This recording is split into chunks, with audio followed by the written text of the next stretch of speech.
Que tengo pensado hoy es más o menos hablar unos 10, 15 minutos, hacer como una profundización de lo que ya ustedes han visto, justamente para aprender un poco del primer módulo, que hablé prácticamente 50 minutos y no hubo ningún espacio de retroalimentación o debate o de análisis, ¿ya?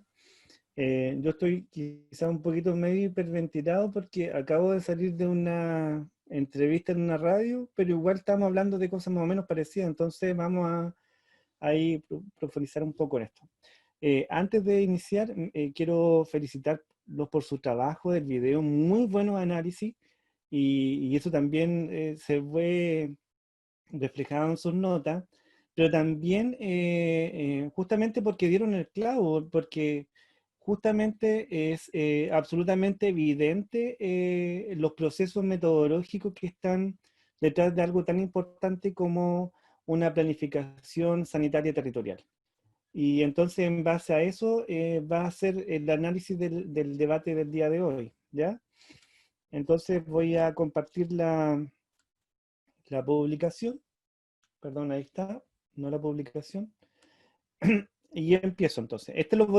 Yo lo que quiero es presentar un breve estudio que ya tiene algunos años. Es un estudio que se publicó el 2015 y después, como el 2017, yo me di cuenta de que el colegio médico lo utilizó como bibliografía para presentar una propuesta de salud. Entonces, es un estudio que ha tenido cierta relevancia. Bueno, eh, el curso, como ustedes saben, es participación social, y esto está dentro de la comunidad de territorio en el MAIS. Solamente para contextualizar nomás en el contexto de la reforma, aquí dos publicaciones del MinSal en contextos distintos, el 2009 y el 2017. En ambos se plantea el tema de la salud integral y comunitaria, el tema de generar una atención eficiente, eficaz y oportuna.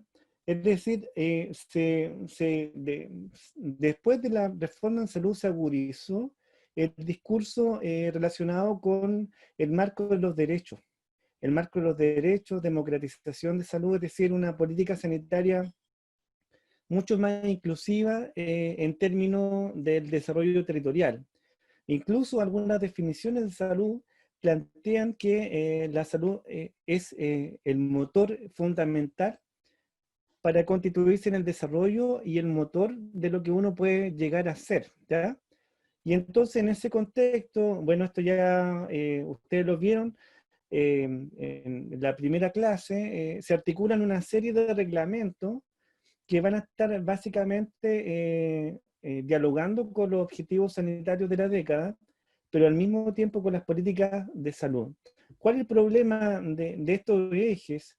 Es que se constituyen en metas sanitarias que son muy fáciles de cumplir en términos de lo que implica en temas de gestión. Es una obligación realizar cuentas públicas, entonces ahí ya hay un ítem de participativo que está absolutamente logrado. También el tema de los consejos que se reúnen. Yo he tenido experiencia respecto a los debates del Consejo Consultivo en el Servicio de Salud de Reloncaví, y es muy relevante la discusión y el nivel de análisis que dan los dirigentes sociales ahí, y también con el apoyo de los profesionales que están a cargo tanto de la Seremi como del Servicio de Salud. El problema no es en la dinámica que se da en ese equipo en particular, o los equipos en los distintos territorios, sino más bien cuál es el efecto de esos mecanismos de participación en la política pública territorial sanitaria.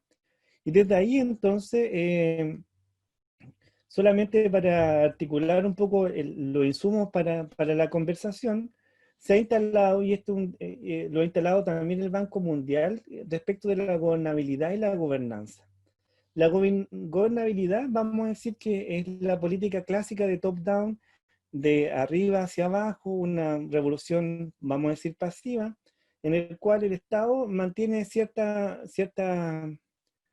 acciones a través de políticas sociales, políticas públicas, que a la larga lo que van a generar es una armonización de la sociedad, generando una especie de control básico en el mecanismo de generar cierto Estado de Derecho. ¿Cuál es el problema de eso? Que genera una gran posibilidad de generar un status quo, es decir, que las aguas no se muevan mucho, pero hacer como que se muevan. Y en ese contexto, las políticas participativas constituyen un insumo significativo para generar legitimación a las propias instituciones. Es decir, la participación, más que un mecanismo que fomente el derecho desde el ámbito de la gobernabilidad, constituye la instancia política que le otorga legitimación a la institución. Y vamos a ver que esta legitimación, en lo que Lago en su momento señalaba, que las instituciones funcionan, está hoy día en absoluto entredicho. ¿Qué es lo que está funcionando? ¿O para qué funcionan? ¿O cuál es el sentido de ese funcionamiento, de su orgánica? Y ahí entonces elemento lo participativo muy vital para poder generar un marco de lo que se va a llamar la gobernanza, es decir, cómo históricamente los movimientos sociales y la sociedad civil ha ido interpelando las instituciones para generar un marco de derechos mucho más amplio. Y entonces, en ese sentido, esta definición que hace Salazar y Pinto respecto a la gobernanza difiere de la gobernanza que plantea el MinSal, que es más bien más parecida al concepto de gobernabilidad, es decir, generar cierto estado o coherencia de las políticas sociales tanto a nivel intrasectorial como intersectorial. Es decir, lo que en su momento la OMS planteaba salud en todas las carteras ministeriales. Un elemento importante para generar esta gobernanza dentro de lo que es una política sanitaria en un contexto económico, social y político neoliberal es el acceso a la información. Entonces, este acceso a la información se ha ido planteando a través de distintas plataformas con el objetivo de que el acceso a la información va a permitir tener una opinión informada, real y oportuna. Desde ahí el marco también, por ejemplo, de las oficinas de las OIPS y la creación de lo que se llamó en su momento la Ley de Transparencia. Y este es un estudio que elaboró el propio Consejo para la Transparencia en el marco del conocimiento de la ley. Y, por ejemplo, prácticamente la región y el país no se conoce la ley sobre transparencia, que regula todo lo que tiene que ver con la política pública en términos de acceso a la información. Y cuando esta información se conoce, básicamente las instituciones que más le han solicitado esto tienen que ver con los municipios y los servicios públicos.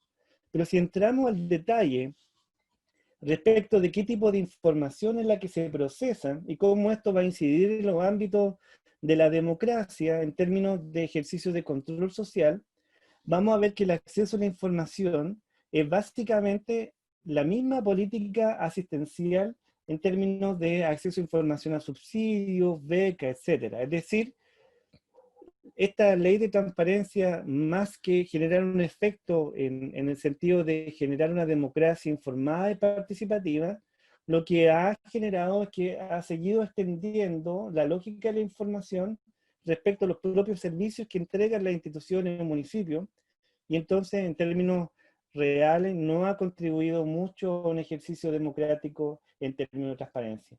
Y aquí hay que ser muy enfático. Lo que está pasando en temas de acceso a la información con todo lo que tiene que ver con los correos del MinSal en el marco del COVID y cómo esta información aún no se ha transparentado. Y ese es un tema importante en términos de legitimidad respecto de una institución tan importante como el Ministerio de Salud. Ahora quiero saltar de ese marco a un pequeño estudio que hice con María Cristina Torre. Esto se publicó en 2015 y tiene que ver con el análisis en una comuna del sur de Chile respecto de cómo se inserta el modelo de salud familiar en un marco de una política de participación ciudadana. Entonces empezamos partiendo del supuesto de generar preguntas lo más general posible, y en la medida de irlas achicando para ir viendo los posibles conflictos de interés. Este es un estudio que se realizó en 3 poblaciones, un estudio cuantitativo descriptivo que tiene como marco los profesionales de un hospital, profesionales de un centro de salud, vamos a decir profesionales de salud municipal, y dirigentes sociales que han participado más de 30 años en salud. Entonces, siguiendo esta lógica de preguntas como de acceso universal, vamos a decir, por ejemplo, si usted cree en la democracia, si uno le pregunta a alguien, todo el mundo cree en la democracia, pero en la medida que ese concepto va generando conflictos de interés, entonces ahí se torna interesante la cosa. Entonces partimos preguntando si la participación ciudadana era entendida como el acceso al diagnóstico clínico, algo tan básico como eso. Y en el hospital consideran que eso no era participación. En la salud municipal tampoco. Y los dirigentes sociales pensaban que eso sí constituye participación.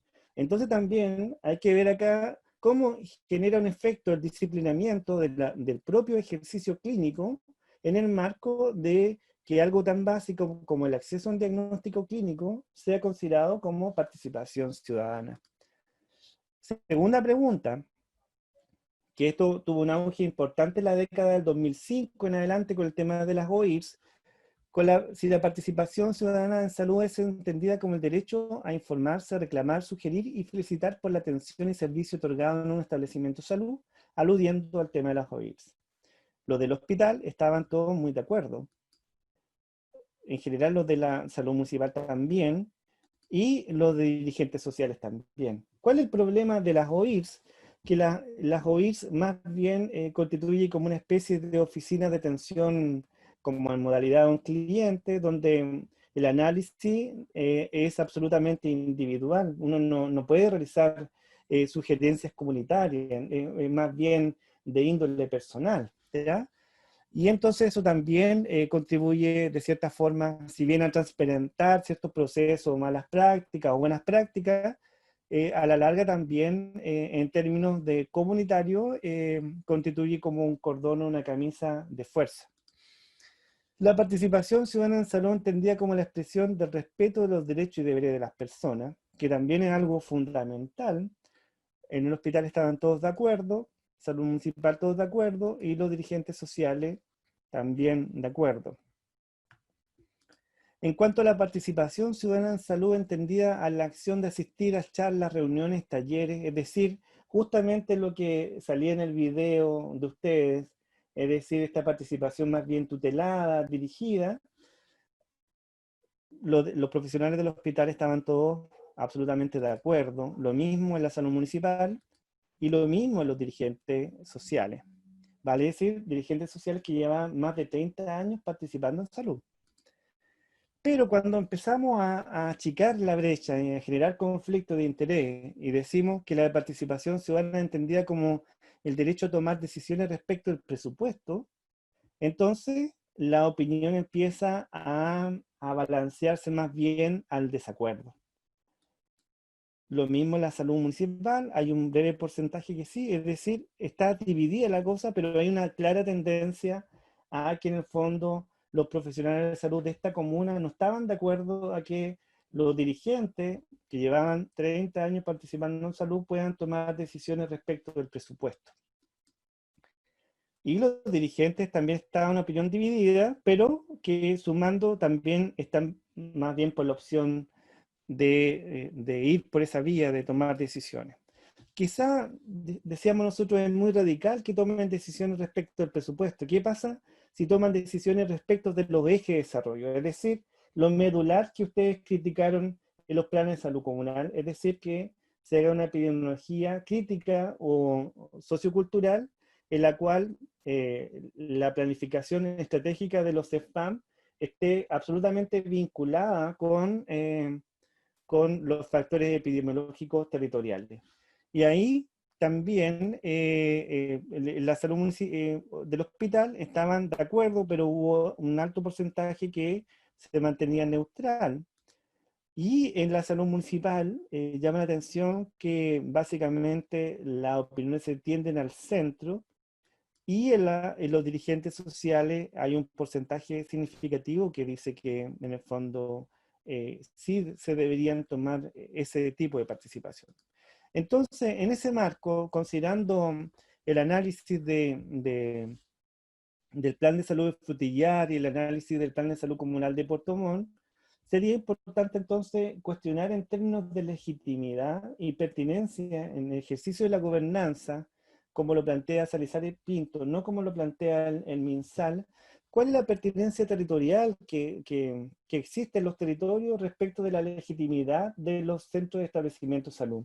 ¿Es una pertinencia más bien en base a una demanda? ¿Solamente la demanda y la contrademanda? ¿Cuál es la lógica simbiótica que hay desde esa pertinencia territorial respecto de que los centros de salud familiar, las postas o las estaciones rurales de salud se constituyan como instituciones que permitan generar foco o polos de desarrollo en esos territorios? Si eso se da o no se da. Y en ese marco, si existe o no una visión sustentada en una epidemiología crítica o sociocultural que vea, por ejemplo, el análisis de cómo están configuradas las ciudades, en términos, si que eso genera bienestar o malestar. ¿Cómo es el término o cómo está vinculado la acción de desarrollo? Si eso genera proceso negativo a través de externalidades, por ejemplo, con lo que pueden ser zonas de sacrificio. ¿Cómo se ve lo comunitario en esa mirada más bien institucional o tutelada, o más bien lo comunitario, no solamente pensando como uno de los grupos dijo en las organizaciones sociales legalmente constituidas, sino también aquellas organizaciones o personas que se constituyen en actores sociales, pero que no pertenecen ni a partidos políticos, ni a organizaciones de los territorios, pero que tienen un rol importante en su comunidad. Y desde ahí entonces, ¿qué elementos son lo que permiten la participación social en términos de la necesidad y legitimación institucional? Porque en el contexto de la reforma y en el contexto incluso post dictadura en Chile, las instituciones tuvieron un giro en legitimarse como instituciones democráticas. Y desde ahí entonces un elemento importante fue cómo la participación se empezó a instrumentalizar justamente para tener este sello democrático y participativo. Y desde ahí entonces, cómo las acciones sanitarias en los territorios permiten cierta sustentabilidad que permitan entonces transformaciones a largo plazo en la comunidad. Y desde ahí entonces dejo tirando esas preguntas en virtud de lo que ustedes han visto hasta ahora y lo que han visto absolutamente en sus territorios donde trabajan en base a si este módulo o los contenidos que yo generé les genera cierto ruido, resonancia, están de acuerdo, están en desacuerdo. Eso me gustaría un poquito debatir en virtud de que mi primera presentación básicamente fue un monólogo de 50 minutos y 2 intervenciones y nada más. Entonces dejo abierta la palabra. Respecto, primero, ¿qué les pareció la experiencia del análisis de los planes de salud y en base a la presentación de hoy? No sé quién quiere hablar. Hola, Hola no Camila. sé si... Hola, disculpe, estoy sin cámara porque tuve un problema técnico con mi computador y me tuve que conectar del celular. No hay problema. Mire, la verdad es que a mí me hizo bastante ruido el tema tratado en la clase, y sobre todo porque esta semana justamente tuvimos reunión para evaluar y para elaborar nuevas propuestas para el Plan Comunal de Salud 2021. Entonces, precisamente en esta reunión habían principalmente puras personas del área de la salud y no había nadie de otros sectores. Entonces, finalmente, claro, nosotros estábamos proponiendo cosas para la comunidad, pero sin que ellos estén presentes. Entonces, finalmente es como que todas las propuestas se basaban en las metas, para el cumplimiento de las metas, pero no sabemos si realmente esas son las necesidades que tienen los otros sectores con los que tenemos que trabajar en conjunto. Entonces, como que todo lo que vimos en la clase esta semana me hizo mucho ruido. Qué bueno, Camila, que eso generó ruido. Y otro, para complementar lo que tú dices, además de constituirse más bien como un consejo técnico que va a generar este plan, generalmente toman opciones en un tipo de planificación, por ejemplo, más centrada en un ciclo vital o de las determinantes sociales, que son más bien enfoques de intervención. Entonces, siempre se está pensando en la planificación en los territorios desde la política de salud, pero como un elemento que es más bien autorreferencial, ¿ya? Y entonces hay una pregunta que hay un planificador que ya murió, que es Carlos Matu, que señalaba, mira, ¿cómo se puede planificar algo si justamente las personas que se constituyen el objeto de la planificación están ausentes? Entonces, desde ahí, ¿qué tipo de viabilidad puede tener una planificación? Y miren, yo les había dicho, yo he estudiado los planes de salud de este territorio y algunas veces parece que es cortar y pegar, es los mismos ítems. Y de hecho, eso entonces implica, ¿cuál sería el sentido de planificar entonces? Hay otra pregunta. ¿Quién Sí, más quiere decir exactamente. algo? De hecho, por ejemplo, es que este año como se hizo todo online, fue como que las mismas propuestas que ya estaban en el 2019-2020, como dice, se copiaron y se pegaron para el 2021 y se dejaron exactamente las mismas propuestas, las mismas intervenciones y siempre desde ese enfoque, desde como por área del ciclo vital o por programas, entonces finalmente es como que todos los años sigue lo mismo, nunca hay un cambio en el plan comunal, por lo menos de acá de Puerto Montt. Una pregunta al margen a propósito de lo que dice Camila. ¿Alguien antes de este diplomado conocía el plan de salud? El que presenté yo es antiguo, pero el actual, por ejemplo, se discutió, se debatió, se presentó con los equipos, se analizó una retroalimentación que permita, por ejemplo, que ese plan sea conocido en los territorios, porque otra cosa, una cosa es planificar, pero también desde el mismo marco de la gobernanza, que dice que en el fondo los lineamientos de un eje o un polo de salud tienen que ser coherentes en todo el territorio. Entonces la pregunta es si los planes de salud son también socializados con los equipos, que permite entonces justamente que todos remen en el marco de esa planificación. No, por Eh, lo menos ah, yo no lo conocía. Y de hecho, cuando lo buscamos para otra unidad, encontramos uno más antiguo. De hecho, ni siquiera encontramos con el que trabajamos ahora. Si uno lo googlea, tampoco es tan fácil encontrarlo, el actual. Sí, de hecho, esos planes yo solamente algunos están en algunas páginas de la TISAN. Y además información que es pública, ¿ah? Que cualquier dirigente social podría conocer, pero no está disponible. No están todos yo quiero disponibles. comentar algo. Hola, Hola, El- Olga. yo fui encargada de programa varios años, como 3 años del cardiovascular, en otro centro que trabajaba. Y en ese tiempo, uno de los planes comunales se hizo en la Arena Puerto Montt. Ya se hizo una reunión ampliada con los jefes de programa más la comunidad, pero fue solo una vez. Y, y en realidad tampoco se tomaron en cuenta todo lo que solicitaba la, la, la gente, los dirigentes que fueron. Después encontré con esto que vimos, como decía Camila, que finalmente, ahora el análisis que hago, que fue como una reunión de trabajo de 2 días, pero tampoco fue tan positiva, porque igual nos basamos en metas y en lo que solicitaba casi el año anterior, cómo mejorar algunas cosas. Mm. Pero igual, o sea, era buena la idea, pero como digo, no fue tan positiva porque fueron 2 días de, entre comillas, yo lo veía así como pérdida de trabajo, porque fue harta gente. Y, y ahora con esto se me aclaran muchas cosas y no, en realidad no fue positiva para lo que se proyectaba.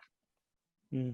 Ahora, miren, en términos de legitimidad, cuando una persona, un dirigente social, va a una reunión por 2 días, pierde de trabajar, Claro, tiene que gestionar permisos, incluso algunos tienen que movilizarse días. Por ejemplo, los que son, por ejemplo, de sectores más alejados, porque las reuniones siempre son como en territorios mucho más centrales. Entonces, eso también genera un costo de legitimidad respecto de la planificación. Ahora, viendo el sentido positivo en como que esta clase sea de utilidad, ¿cómo ustedes podrían, de cierta forma, contribuir a que los planes sean mucho más reales en términos de la sustentabilidad en sus territorios?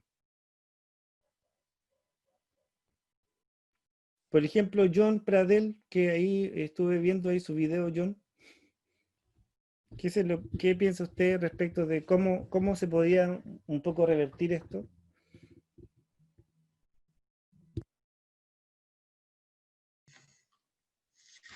Bueno, con respecto al trabajo que realizamos con el video, ahí por lo menos yo me pude dar cuenta de que no siempre se toma en cuenta la participación de la comunidad.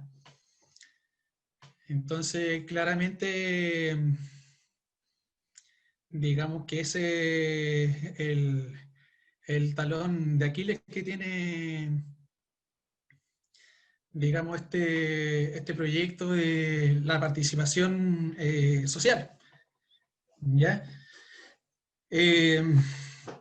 Si bien se ha ido incorporando de a poco la participación de la comunidad, sin embargo, igual hay muchas limitaciones para poder realizar las actividades que necesita de por sí la gente de la comunidad.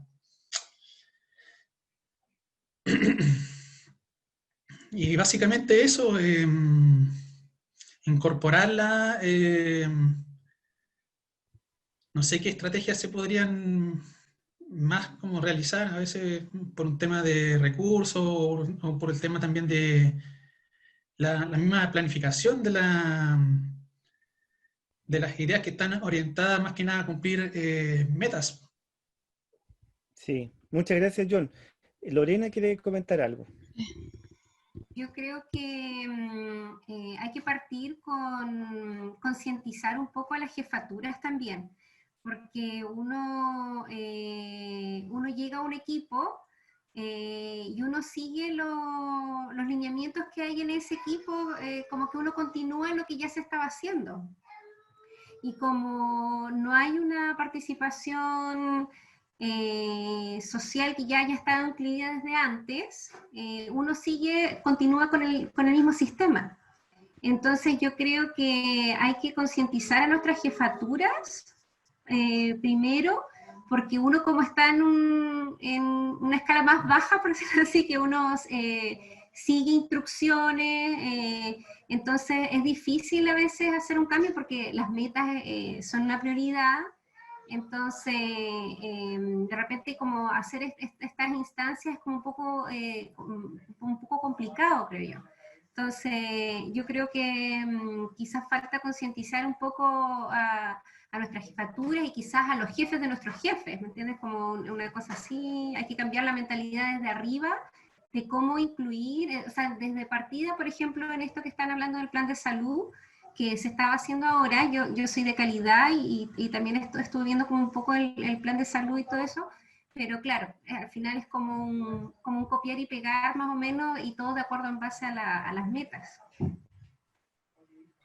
Sí, miren, como dice John, es un talón de Aquiles, pero parece ser entonces que es un tremendo talón de Aquiles, porque si el modelo de atención integral en salud justamente tiene como pilar fundamental la participación, y como dice Lorena, entonces parece ser que hay un problema de gobernanza, porque en el fondo se exige por una parte que exista planificación, que exista participación, y por otra parte los equipos están sobresaturados de cosas, porque por ejemplo para destinar eso se pierden otras acciones que atentan contra su propia gestión. Entonces hay un problema de coherencia radical ahí en esos elementos. Yanina levantó la voz y después Ricardo. Y Ricardo. Sí, Yanina y Ricardo. Yo quería... ¿Yanina primero? Sí. Adelante. Janina, Hola. Ricardo y Priscila. Claro, yo voy a hablar del lado bueno, pues del servicio de salud. A nosotros todos los años nos llegan los planes de salud comunal de todas las comunas. Esto es por ley, ya por la ley de atención primaria, así que por lo tanto es un tema administrativo y obligatorio que tiene que cumplir la comuna. Yo creo que eso puede ser una respuesta a esto que es tan como estructurado y no se da la importancia que merece, considerando que el plan de salud comunal también involucra otras 3 cosas que son muy importantes en el desarrollo del funcionamiento de un CEFAM, que es la programación, que también es la dotación, que es esto se envía todos los años para que ésta sea validada por el MinSal, y lo otro también el plan de capacitación, que de repente hemos tenido comunas que hay funcionarios que tienen que pasar de nivel y necesitan esta aprobación del MinSal en relación a este pack de capacitación que llega de todos los funcionarios. ¿Ya? Entonces, y la otra parte, que es lo que vimos nosotros como módulo, el tema de la metodología de participación. Entonces, yo creo, como han mencionado los compañeros, esto de permear esta información a los equipos, al trabajo, a todos los funcionarios, yo creo que ese es el primer paso. Y lo otro es, en el fondo, ver que el trabajo en sí no va por mostrar 150 páginas o un libro gigante, sino más que nada, en el fondo, ver cuáles son los nodos críticos de la comuna y tampoco no ser o sea, tener como un trabajo a corto plazo y otro a mediano y a largo plazo, teniendo objetivos claros, considerando que este plan de salud es anual. ¿Ya? Ahora, ¿por qué principalmente las comunas los hacen cada 4 años? Es porque la Dideco igual tiene su plan y lo hacen principalmente cada 4 años.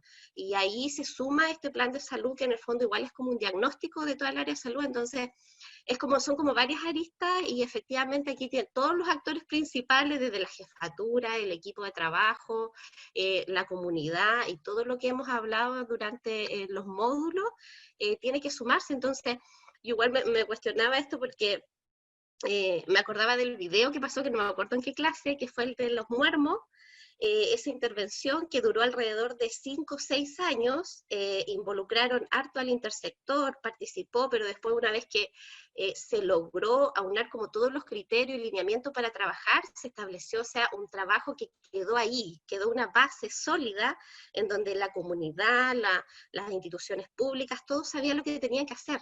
Entonces, ¿cómo podemos generar en la red, estoy hablando de como red de salud de todas las comunas, por lo menos que vemos nosotros, que son las 13 comunas, que esto quede fijo y quede un trabajo que, independiente de las personas que vayan pasando, porque la atención primaria siempre cambiamos mucho a veces los profesionales, entonces esto continúe y no se vea como una cosa administrativa que hay que cumplirlo todos los años. Y esto corrobora porque aquí hay varios compañeros que no conocían el plan de salud comunal y era de sus comunas, entonces eso es peor todavía. Así, eso es como mi opinión.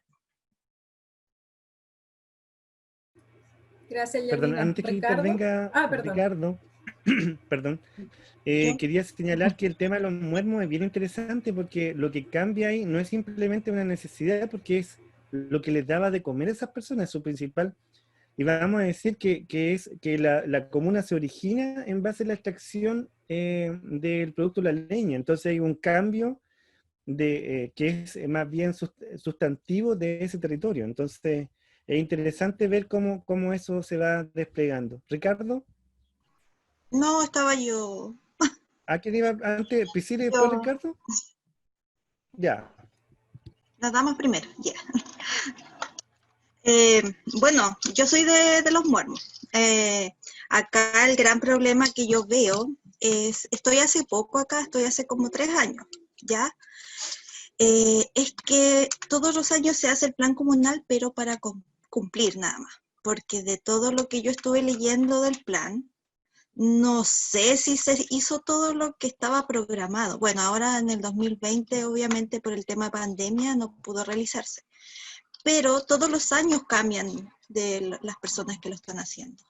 Entonces, obvio, no hay un seguimiento de nosotros como para decir, claro, esto lo realizamos bien, o si no se hizo bien, podríamos volver a agregarlo en el próximo, pero con los arreglos, ya con las mejoras de lo que podríamos, qué podríamos intervenir porque nos faltó esto. Pero no, hay otras personas encargadas de realizar el plan comunal y esas no tienen idea de lo que se realizó o no se realizó, ¿ya? Entonces es difícil que se haga un plan comunal solamente para cumplir con lo que nos están exigiendo del servicio, ¿ya? Por ejemplo, hubo un año que me pidieron una información como encargada de farmacia que yo no le entendí qué me estaba pidiendo. Ya, entonces yo le dije, pero ¿qué información quieres? Porque me estás enviando muchas cosas, pero yo no sé en base a qué necesitas esa información. Al final no se la envié. En cambio, para el 2019 sí me detallaron realmente qué es lo que necesitaban y pude entregar una información coherente del funcionamiento de farmacia. Ya, también pude agregar otras cosas que estábamos haciendo con las chiquillas de farmacia, entonces fue mucho más fácil. Pero, por ejemplo, si yo necesitaba acceder al plan comunal del CESFAM, tuve que pedirlo por correo, preguntar quién lo podía tener, o cosas así que no debiese suceder, porque yo, por ejemplo, si hubiera una página disponible para poder tener esa información, sería mucho más fácil. Y como yo profesional del CESFAM, también debería haber tenido acceso a eso, pero nunca lo tuve. Entonces, creo que esa es una gran falencia que nosotros tenemos acá en el CESFAM. Y, por ejemplo, no sé cómo lo podríamos hacer en el fondo para que esto siguiera un curso normal. No sé si los mismos debiesen trabajar todos los años o, en el fondo, tener gente comprometida con el tema, porque solamente hacerlo para cumplir es triste, realmente es triste. Y además hay que pensar que un plan de salud de una institución tiene que estar justamente en línea en el marco de la gobernanza. Entonces no es solamente la institución, no es solamente la comunidad, sino que también los otros sectores. Por Claro, y ejemplo, aquí ahí la comunidad está está, muy empoderada, o sea, sí, aquí ustedes vieron el video de los muermos, esa es una parte nomás de las organizaciones que hay acá. Acá la gente, si tú no le cumples, lo primero que va a hacer es ir a la municipalidad y hablar con el alcalde. Entonces, si uno no hace bien su trabajo, también está expuesto a que que les digan que, por ejemplo, ¿por qué no hiciste esto? ¿Por qué sucedió aquello? Entonces, igual deberíamos, no deberíamos estar expuestos a ese tipo de cosas. muchas gracias Priscila. Ricardo. Hola, ¿se escucha bien? Ya. Mi comentario es con respecto a lo de los planes de salud. Ciertamente hay algo que no es coherente aquí. ¿Por qué digo esto? Tenemos unas metas sanitarias que son impuestas de nivel central, donde obligan en escalafón a cumplirlas.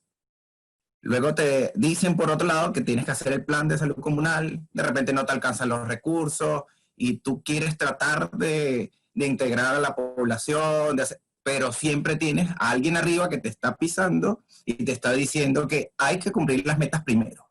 Primero la meta. Entonces ya hay un interés económico por esa parte que te opaca la programación de un plan de salud que de verdad sea eficiente. Y al final, lo que termina siendo la mayoría es como estaba diciendo Priscila, se hace simplemente por cumplir, porque tu jefe, el jefe del DESAM y el alcalde quieren que tú cumplas las metas. Y hay veces que es bien complicado que logres cumplir la meta y aparte logres hacer todo lo que te dice el maíz. Entonces, yo creo que esa es una de las principales cosas que quiebra la parte de la programación de salud familiar. Muchas gracias, Ricardo. Y como un plan, como una herramienta, puede ser utilizada bien, no puede ser utilizada, pero si es que se pudiera realizar bien, puede constituir una herramienta poderosa para el desarrollo territorial de una comuna o de un sector incluso. quizá ese tema de no hacer un plan de salud tan grande, ir tomando elementos que se pueden sumar del plan de salud anterior, por ejemplo, toda esa descripción territorial, que básicamente es la misma siempre, y lo que se debería sí o sí, el tema de, por ejemplo, describir en los anexos la metodología, porque los planes, por ejemplo, como ustedes vieron, dice, se participó con la comunidad. No sale quién, cuándo, cuántas veces, no se observa eso. Tampoco qué tipo de metodología, qué tipo de preguntas se ocuparon, no aparece. Por ejemplo, el 2007 hay un documento justamente en el marco de la estrategia GES, en los cuales se ocupan varios grupos focales y se le dice a las personas, mire, los recursos son escasos en salud, entonces usted puede decidir entre estas patologías o estas. Entonces, en ese marco, si te lo dicen así, dicen, bueno, escojo esta. Y entonces queda validado que esas patologías que se escogieron tienen un sentido ciudadano, pero más bien una pregunta absolutamente condicionada, así como usted se siente súper feliz el día de hoy que hay un sol hermoso, por decir algo medio irónico. Carolina Subiabre estaba levantando la mano.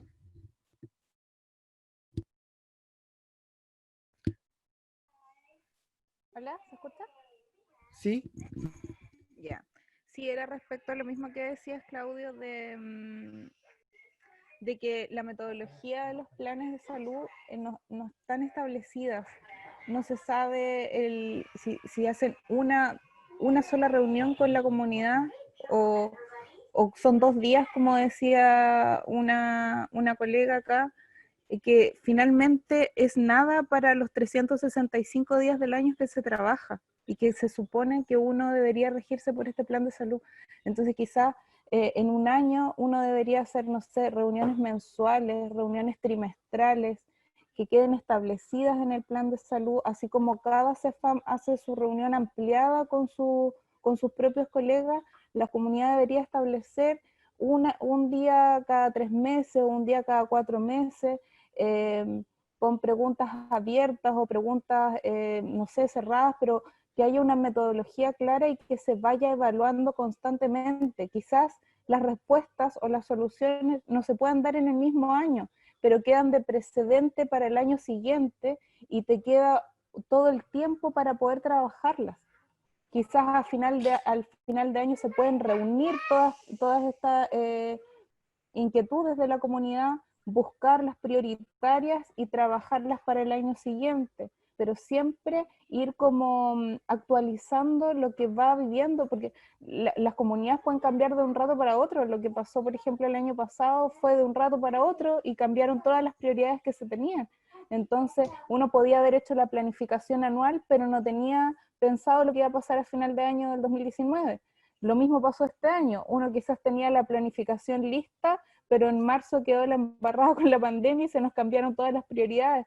Entonces, el tener una planificación que se vaya evaluando constantemente. Eso era como lo que se me vino a la mente en este momento. Perfecto, Carolina. Yo no sé si alguien más quiere decir algo. Parece que no sé si alguien quiere señalar algo como, porque yo quería plantear una cosa, que los videos están muy buenos y yo creo que esos videos pueden servir como un pequeño insumo de análisis para, no sé, según la viabilidad político-social ahí, que permitan como evidenciar ciertos aspectos que permitan generar cierta, no sé, gestión en el territorio. Quizá yo creo que podría ser una apuesta en los distintos territorios donde trabajan ustedes, elaborar como pilotos de planificación en pequeños sectores que permita de cierta forma constituirse en el marco de buenas prácticas o estar dentro de un programa de capacitación que tenga como producto este insumo. Pero la planificación es muy importante en términos de orientar la salud hacia dónde se va. Entonces, yo lo he visto que hay una especie de inercia. Por ejemplo, cambian director, incluso puede haber un año en un establecimiento sin director, pero la cosa sigue igual, porque ahí cada uno sabe lo que tiene que hacer. Entonces la pregunta es, ¿qué es lo que pasa, hacia dónde va la dirección de ese establecimiento? O, por ejemplo, si el director le interesa más la parte más pediatra, por decir algo, se va hacia eso, después a salud mental. Entonces, vaivenes que son importantes orientar respecto a los territorios que sean como a largo plazo. Yo estoy súper contento con eso igual. ¿Puedo hablar una última intervención? Sí, sí. Lo que pasa es que acaba de decir algo que decía como elaborar planes, quizás como por territorios, empezar por algo más pequeño. Y quería contar una experiencia de nuestro territorio en el que yo trabajo. Nosotros como sector conformamos una red intersectorial para la promoción y prevención de la salud de nuestro territorio. Entonces trabajamos todo lo que es nuestro sector, con los colegios, carabineros, bomberos, con los jardines, con las juntas de vecinos, los clubes de adulto mayor, todos en conjunto, y todos los años nos reunimos para elaborar nuestro plan de acción. Camila, entonces, nosotros todos... ¿De dónde es ¿sí? ese territorio? ¿A dónde es? Sector Rojo en el Cesamo Antonio Varas, que incluye Población Libertad, Teniente Merino, más o menos ese sector. Entonces, todos los años nosotros nos reunimos y elaboramos un plan de salud para el año, pero siempre en base a las necesidades de la gente. Entonces, por ejemplo, todos los años comenzamos a hacer una actividad masiva para los adultos mayores, hacemos como una especie de carnaval, donde ellos van disfrazados, hacemos actividades de promoción y prevención, pero todo esto ha surgido en base a lo que ellos han propuesto. Nada ha sido como impuesto. También hemos hecho carnavales con los jardines infantiles en conjunto con los adultos mayores, y así han surgido actividades súper buenas en las que hemos podido trabajar con carabineros. O sea, hemos tenido actividades muy lindas en las que hemos visto, no sé, a los adultos mayores participando en conjunto con los carabineros, con los niños. Entonces, es súper bueno cuando uno realmente toma en cuenta las necesidades de la comunidad y hace actividades que realmente les interesen, porque la participación también que tenemos de ellos, se nota que a ellos les gusta participar en esto, porque en el fondo estamos tomando en cuenta sus necesidades, no lo que nosotros queremos hacer. Muchas gracias, Camila. Bonita experiencia esa.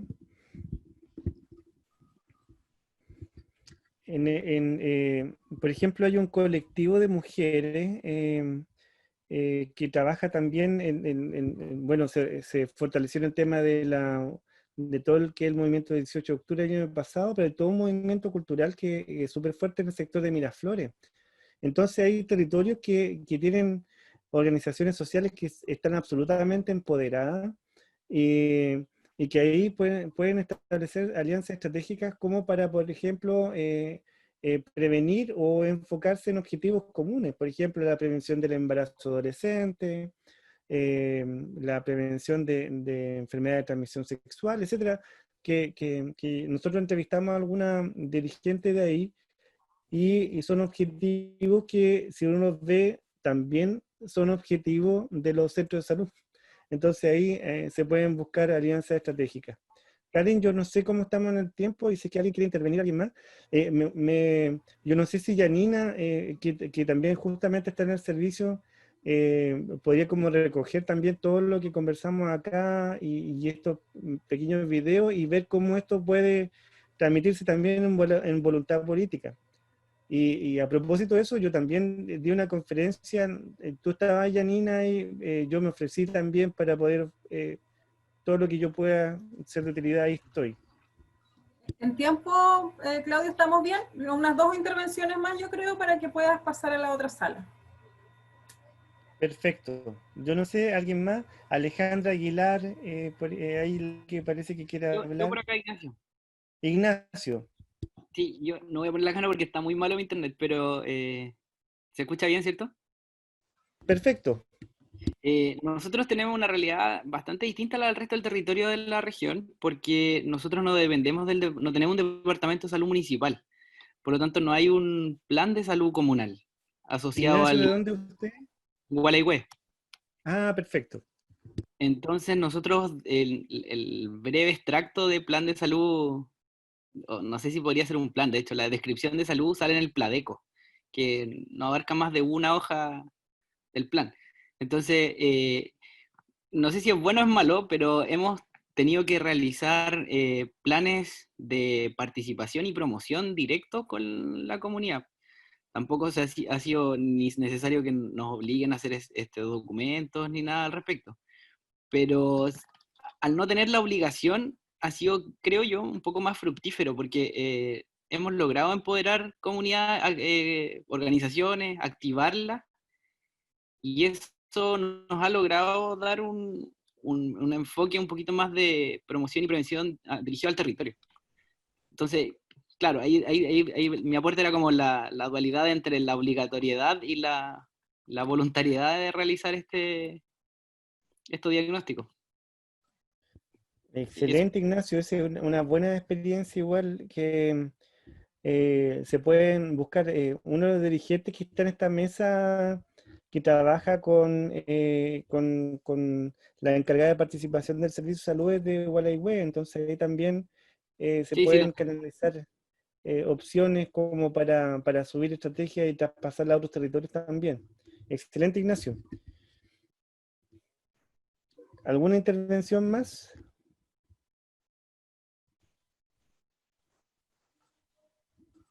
Parece que ya estamos Karin. Bueno, Sí, al parecer yo así es. me despido. Esta ha sido mi última participación en este diplomado, y respecto a las notas, hoy día subí las del video, así que las otras las voy a ir cargando dentro de estos días, pero muy excelentes notas. Están casi todas abordando ahí el 7, el 6.5, así. Excelente trabajo, muy bueno. Eso solamente quería para finalizar. Alejandra, ¿querías hacer algún comentario? Vi que levantaste la mano, ¿o no? ¿No? Ah, ya, ok. No hay problema, Claudia. Muchas gracias por la compañía hoy día. Así que, estimados, le damos la despedida entonces al profesor para que pueda unirse al otro grupo. Y no sé si Perfecto, un abrazo, saludos, chao. Chao, Claudia, que estés muy bien. No sé si ustedes tienen alguna duda técnica, administrativa, de plataforma o algo parecido. Si no, damos por cerrada la sesión de hoy día. El profesor, efectivamente, yo verifiqué, el profesor ya subió las notas a la plataforma por los videos, así que las pueden ir revisando sin problemas. Hay cualquier cosa me van comentando, ¿les parece? Yo tengo una duda. ¿Quién me está hablando? Respecto a los foros, ¿Leila? Leila, perdón. Sí, no sé si escucha. Sí. Respecto a los foros, sé que se ha explicado por correo, pero a veces no nos han surgido dudas. Entonces, sobre si realmente hay una obligatoriedad de participar en los foros, porque si son foros de consulta y en realidad no tengo dudas, ¿qué voy a escribir? Claro, esta vez, en este curso en específico, se habilitaron 2 iconografías más al inicio del curso, que son el foro temático y el foro de consultas, efectivamente. El foro temático es para las consultas prácticas que ustedes tengan con el docente, y el foro de consultas es para las tutoras directamente, para que así, porque muchas veces nos han escrito en los correos, pero nos han preguntado generalmente lo mismo, entonces para no responderles a todos, es mejor usar los foros, y así ustedes también van conociendo las respuestas que les vamos dando. Hay ocasiones o hay actividades en que el docente indica que el foro es parte de la actividad para que sea si bien no evaluada, pero sí es importante que ustedes participen.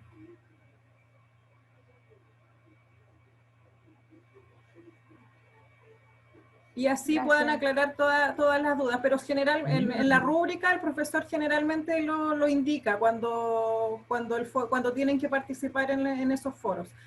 Si bien quizás en algunas veces no va a ser evaluado, pero sí les podría ayudar para para su eventual evaluación después.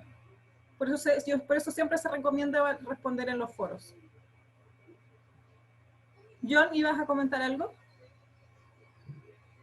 Quería hacerte una consulta con respecto a la corrección de la prueba anterior.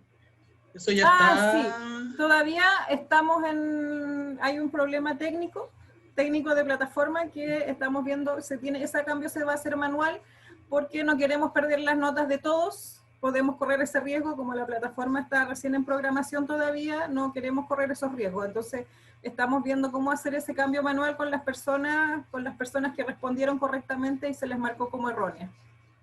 Pero Ya. sí, dentro de esta semana, esta semana o la próxima semana ya deberíamos tener respuesta acerca de eso. Por eso las notas que les enviamos fueron solamente de los primeros módulos y quedó pendiente la del tercer módulo por esa misma razón. Ya, muchas gracias. No sé si hay más dudas. Disculpa, yo iba a hacer otra pregunta. Leila, cuéntame.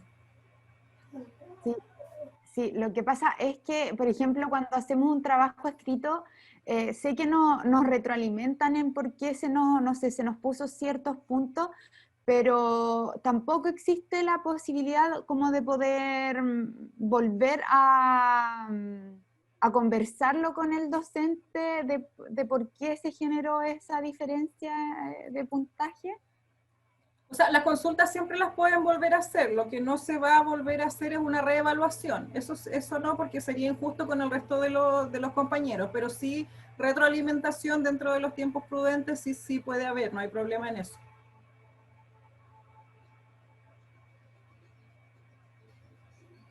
No sé, no hay más consultas entonces, chiquillos, muchas gracias por la sesión de hoy, se pasaron por la actividad, por todas las intervenciones que tuvieron, muy interesantes. Felicidades nuevamente por los videos, están buenísimos. Vamos a ver la forma de poder compartirlos con ustedes también para que conozcan también el trabajo de sus compañeros. Así que un abrazo grande, cuídense y estamos en contacto. No se olviden escribirnos y hacer las actividades a tiempo, por favor. Que estén muy bien, nos vemos. Chao, chao.